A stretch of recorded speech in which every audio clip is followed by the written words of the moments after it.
expliqué quelle était la différence entre un scanner abdominal standard et un entéroscanner. Mais cette fois-ci, je vais essayer de montrer quelle différence y a-t-il entre un scanner abdominal standard et un coloscanner. Sous mes yeux, j'ai un scanner abdominal tout à fait normal, standard. Je vais essayer par exemple d'explorer le côlon. Ici, j'ai le côlon gauche ou le côlon descendant. Il apparaît sous forme d'une cocarde digestive avec une lumière centrale qui est complètement virtuelle. Elle est collabée.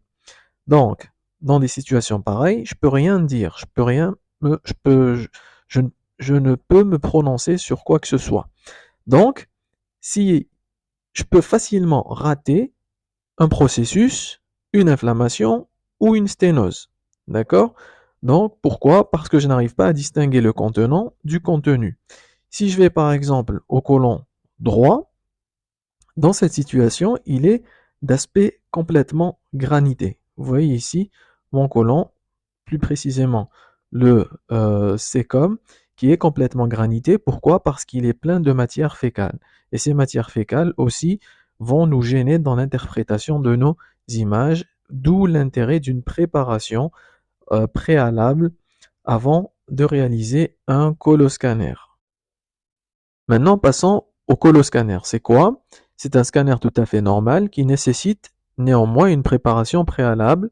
Cette préparation consiste à remplir le côlon par voie basse à l'aide d'une canule introduite au niveau de l'anus et qui va consister à administrer de l'eau tiède, environ 1,5 litre à 2 litres, de façon progressive, de sorte à distendre le cadre rectocolique. Quels sont les résultats? Bon, vous les avez sous vos yeux. Ici, on a un côlon qui est complètement distendu. On voit parfaitement sa paroi et on arrive à distinguer et analyser sa lumière, contrairement à l'aspect du côlon gauche qu'on avait vu tout à l'heure. Alors, par exemple, si j'ai ici le côlon, si j'ai un processus à ce niveau, je pourrais facilement l'identifier et le détecter, puis le caractériser. C'est le cas ici d'un processus du rectum, de la charnière recto-sigmoïdienne. Vous voyez ici qu'on a un processus bourgeonnant au niveau de la paroi recto-sigmoïdienne. Ce processus est nettement visible. Pourquoi? Parce qu'on arrive à distinguer la paroi saine de la paroi qui est épaissie.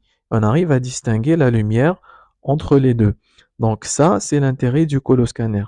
Donc, et vous voyez que le côlon est distendu partout, que ce soit à droite ou que ce soit à gauche. Donc, demander un scanner abdominal pour analyser un côlon, c'est pas très sage et c'est pas très commode. Pour analyser le côlon, il faut demander un coloscanner. Donc voilà la différence entre le coloscanner et le scanner normal ou habituel. J'espère que cette vidéo vous aura été utile et n'hésitez pas à me proposer des thèmes à présenter sous forme de vidéos courtes.